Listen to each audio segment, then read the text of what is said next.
भाजपा नेता सुधांशु त्रिवेदी ने press conference कर कहा कि सदन के इस सत्र में जो कुछ घटित हो रहा है वे निश्चित रूप से लोकतंत्र के लिए एक गंभीर चुनौती के जैसे सामने आ रहा है। संविधान निर्माताओं ने कल्पना नहीं की होगी कि देश के सर्वोच्च सदन को कोई शहजादा अपनी सनक के आधार पर बंधक बनाकर रख लेगा।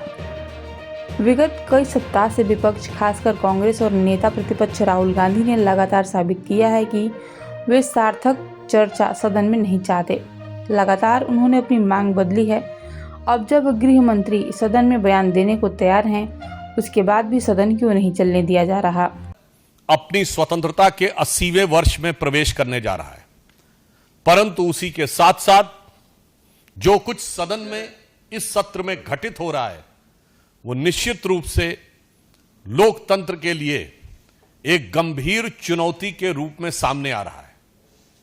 मुझे लगता है हमारे संविधान निर्माताओं ने यह कल्पना नहीं की होगी कि देश के सर्वोच्च सदन को कोई बिगड़ा दिल से शहजादा अपनी उद्दंडता और सनक के आधार के ऊपर बंधक बनाकर रख लेगा। ये कठोर शब्द हमें इसलिए प्रयोग करने पड़ रहे हैं कि विगत कई सप्ताह से आपने देखा है कि विपक्ष और विशेषकर कांग्रेस पार्टी और नेता प्रतिपक्ष श्री राहुल गांधी ने निरंतर अपने आचरण से यह साबित किया है कि वो किसी भी प्रकार की सार्थक चर्चा सदन में नहीं चाहते। लगातार उन्होंने अपनी डिमांड बदली है, एक के बाद एक। पहले उन्होंने यह कहा कि नीट की परीक्षा को लेकर नियम में बदलाव होना चाहिए, वो मान लिया गया। कठोर कानून बनने चाहिए, छात्रों की मांग थी, वो मान लिया गया। कैबिनेट में भी प्रस्ताव पारित हुआ और नया बिल भी बन गया। उन्होंने कहा कि शिक्षा मंत्री जी का इस्तीफा होना चाहिए, वह भी मान लिया गया। केसेस हटने की बात हुई, वह भी मान लिया गया। हर बार वो एक नई डिमांड लेकर खड़े हो जाते हैं। फिर उन्होंने कहा कि गृह मंत्री अमित शाह जी आकर सदन में बयान दें। अब जब सरकार सदन में बयान देने को तैयार है, गृह मंत्री जी सदन में बयान देने को तैयार हैं, उसके बाद सदन क्यों नहीं चलने दिया जा रहा है? हम कांग्रेस पार्टी से यह साफ पूछना चाहते हैं कि हर कदम के ऊपर आप अपनी एक नई डिमांड खड़ी कर रहे हैं और जब वो चीज पूरी कर ली जाती है उसके बाद भी आप सदन को नहीं चलने दे रहे हैं।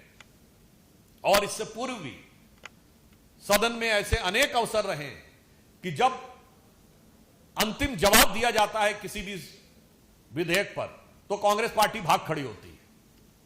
अभी आपने देखा कि अनफेयर मींस एग्जामिनेशन में प्रयोग होने वाले इस विधेयक पे भी अंत में वो भाग खड़े हुए राज्यसभा में।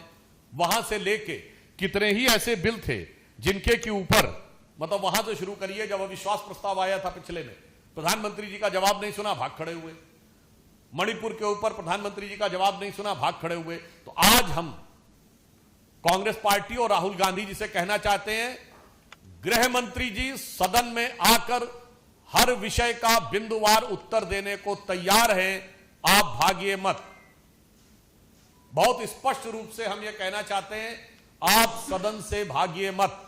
और इस समय विशेषकर जिस प्रकार का आचरण राहुल गांधी दिखा रहे हैं, उनके लिए मैं एक पंक्ति कहना चाहूंगा कि होंगे राजे राजकुंवर ये बिगड़े दिल शहजादे, और HM PM जब जब बोले तब ये सब